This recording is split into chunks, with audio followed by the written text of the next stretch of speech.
Hello everyone, so just finished out, that's why it's so dark in my car. I thought I'd do a video whilst it's still raw and I remember things. So me and Paul were out again. Paul was fantastic.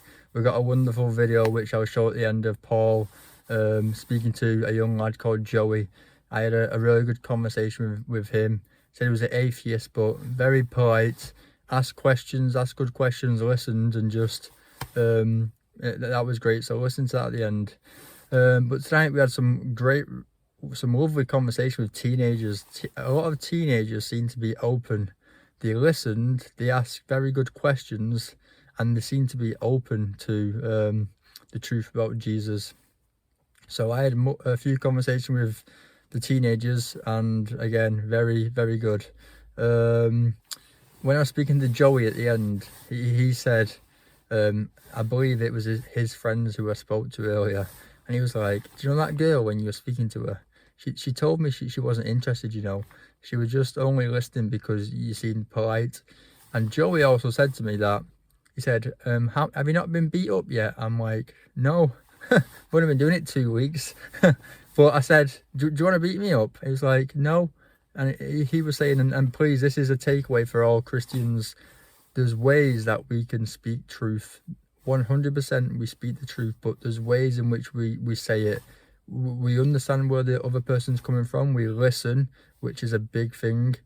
And we don't shout or condemn them, but we speak the truth. And in response of that, I think that gets quite a lot of respect on the other side.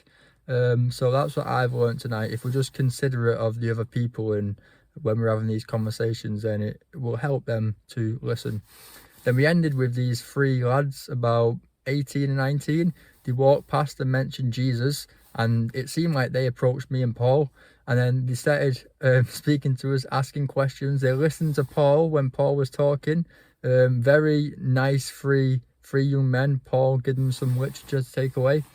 So that was a wonderful, encouraging way to end the night. So again, good conversations. Literature was given out. Oh, someone just went over to our box and took a few Bibles. I was speaking to them prior, and Paul said they went and took some Bibles. So we have no Bibles left now. So Robert, get ordering some, please. So all in all, a very encouraging night. So again, it's good to be in the streets of Ashton. So here's a clip with Paul and a guy called Joey, if you can remember him in your prayers. Take care. Thanks for watching. Bye. Paul, this is Joey, very nice young lad.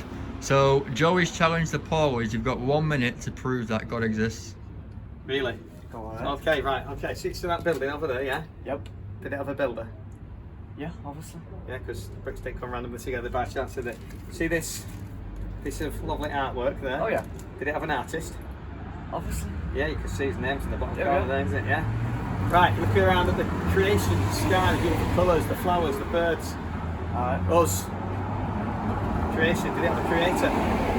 No. So it all randomly came together by chance? Yes. Right. Two meteors clashed, eventually made oxygen, eventually made water. Wham bam, we're here due to chemicals.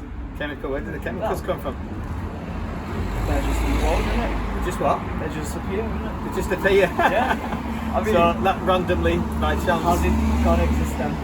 Well, God is just God. God doesn't have a beginning, doesn't have an end, he just is. His name means that. What if, like, His the name's Yahweh, universe... it means I am, I just am. But what if the universe had no beginning, no end, like you said for Well, God? that telescope they just put into space has proved that, you know, the universe has an edge. Well, it might have an Which edge, means but... it have a beginning. So you're telling me It's not infinite.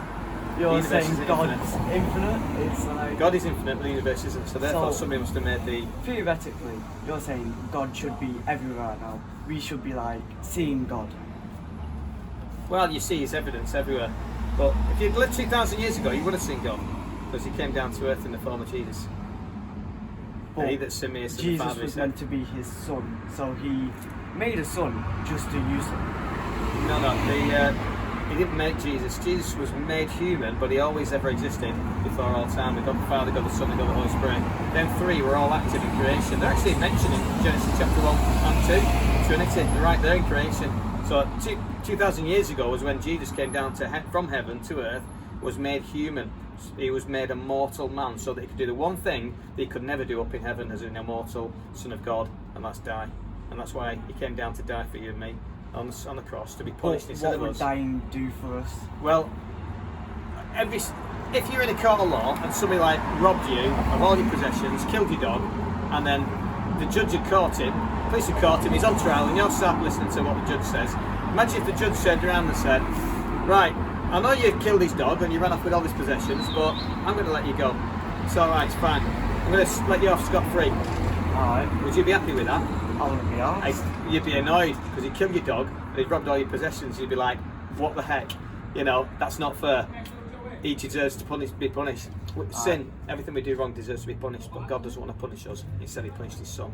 So that's why Jesus died, and that was the point of him dying, so that we could be set free. So he gets the punishment, we get to go scot-free if we believe in Jesus. No offence to you, I think that minute should be up.